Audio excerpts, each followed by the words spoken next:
welcome to my channel.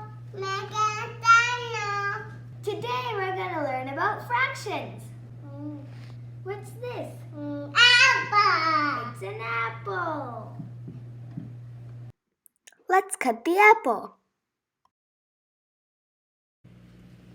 Let's count the number of pieces.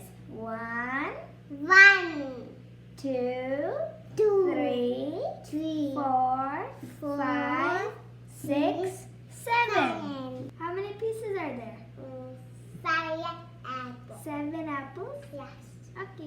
Now I'm giving 2 pieces to my brother. Mine. Thank you. You're welcome.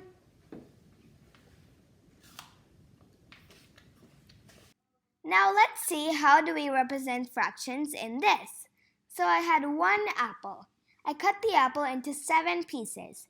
I gave 2 to my brother. So how do we express this fraction? A fraction is a simple way of understanding how to divide whole quantities into different parts. Each fraction consists of 2 different parts. The top part of the fraction is called the numerator. It shows the number of pieces out of the total, and the denominator is the total number of pieces. The number of pieces that my brother got is 2 out of 7. So we will write it as 2 by 7. We have 2 cookies here. Do you like them? Yeah. I'm going to give 1 cookie to my brother. Thank you. You're welcome. So let's write a fraction for the cookie. The numerator is the number of cookies that my brother got, and the denominator is the total number of cookies.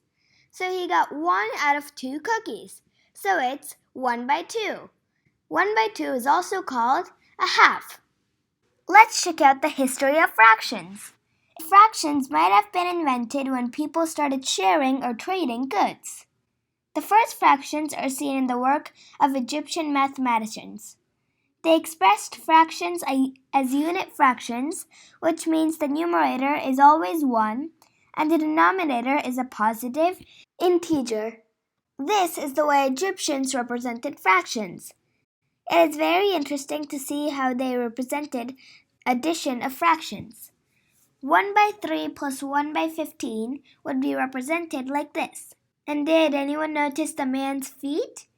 Feet pointing toward the direction of the writing means add. Otherwise, it means subtract. The way we represent fractions today probably came from India.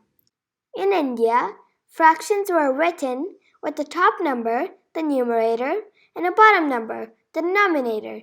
But no line was used to separate the 2 numbers.